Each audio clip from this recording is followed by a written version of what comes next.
I hate Protestants. They make up their own rules, they hate tradition, their churches look like Costco.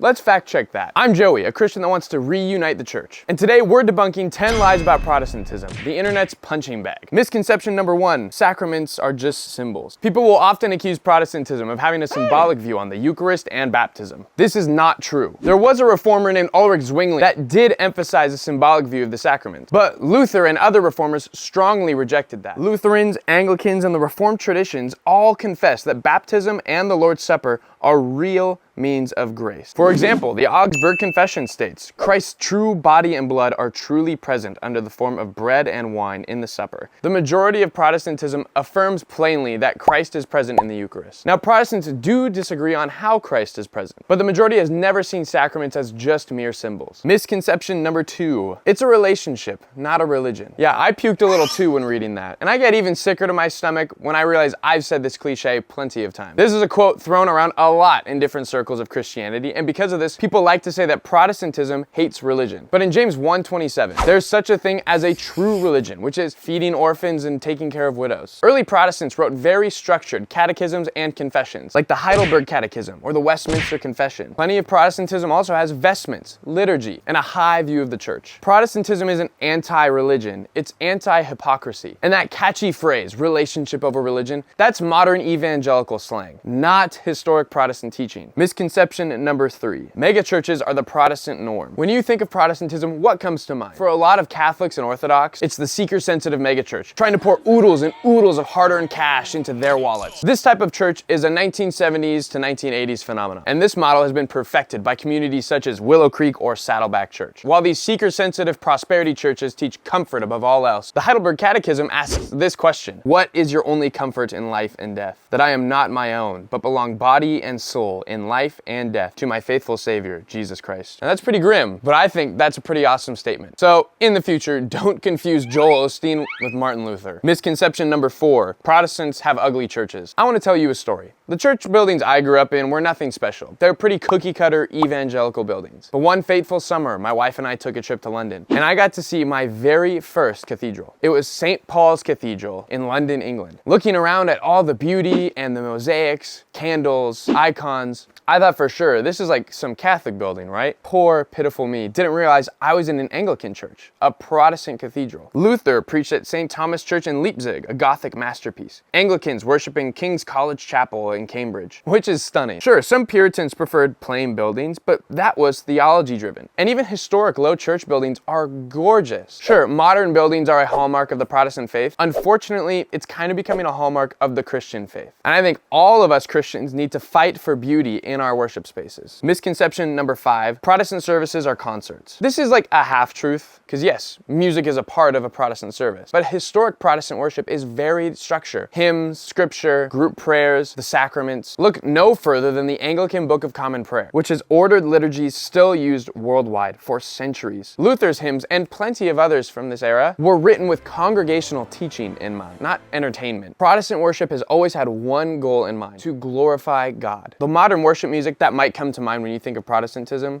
is cringe. At least that's my opinion. But you have to acknowledge, even with the shallow theology, it's pointing people towards God. And bands like Shane and Shane, Citizens, and King's Kaleidoscope are doing a decent job of bringing hymns back into the collective mind of Protestantism. Misconception number 6, Sola Scriptura versus Sola Scriptura. Sola Scriptura is one of the most misunderstood Protestant doctrines. If I'm gonna be for real, you probably don't understand it. When most people hear Sola Scriptura, even Protestants, they think that means the Bible is the only authority. And really, at the end of the day, it could just be you and your Bible, and that's all you need to know Christ. That is not Protestantism. Sola Scriptura means Scripture is the only infallible authority. The best of Protestantism teaches you have to subject yourself to church authority, but that church authority is always checked by Scripture. And no, not just your own personal interpretation of Scripture. Luther quoted Augustine and Chrysostom. The Reformers confessed the Nicene Creed regularly. The Westminster Confession acknowledges tradition and prudence as useful. Protestants value church authority and tradition. They just believe those need to be subjected to the written word of God. Misconception number 7, Protestants don't believe in good works, which is silly.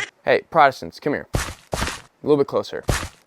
We believe you have to do good works. No, I didn't want to do anything good. You are saved by grace, but after you've been indwelled with the Holy Spirit, there's work to be done. Luther said in his preface to the book of Romans that faith is a living, busy active and mighty thing. If you're truly saved, you can't do anything but produce good works. The Westminster Confession says something similar, that good works are the fruits and evidences of a true and lively faith. Think about the Exodus. God has rescued his people from out of Egypt, and then he gives them his law. God did not visit the Israelites and say, "Hey, if you circumcise yourselves, I'll save you from Egypt." The pattern of God with his people is rescue, then redemption. So Protestants, Catholics, and Orthodox can unite on the idea that we are saved by God's grace. But if we really trust Jesus, we're going to do what he asks. Misconception number 8. The church died and came back in the 1500s. If you're a Protestant, you've probably heard this before. So you think the church died and came back with 1517? You think the gates of hell prevailed against the church? Protestants don't believe that. Mormons believe that. And they believed it happened in the 1800s. The Protestant Reformation is exactly what it states it is. It is a protest to reform the Catholic Church. All the mainline reformers, with the exception of John Calvin and some others, were ministers within the Catholic Church. Priests, deacons, bishops, and the reformers constantly appealed to the early church. Luther heavily leaned on Augustine. Calvin sided Athanasius. Cranmer drew from the ancient creeds. The Augsburg Confession even states that Protestants didn't invent new doctrines, but they're following the Church Catholic. The reformers didn't set out to start their own brand of Christianity, and they didn't reject everything that came before them. Protestantism sees the church as a great tree with different branches. The Reformation wasn't an attempt to build a new church. It was an attempt to prune the only church Christ established. Misconception number 9. Protestants ignore the church fathers. Calvin quotes Augustine over 400 times in his Institutes. The Magdeburg Centuries was a massive Protestant history of the church fathers, and modern Protestant seminaries still teach on the patristics. I didn't even go to a mainline confessional college. I went to an evangelical university and still learned from the church fathers. Protestants have never rejected the fathers. We respect them a ton, and I'd say it's really fair to take Ignatius of Antioch's opinion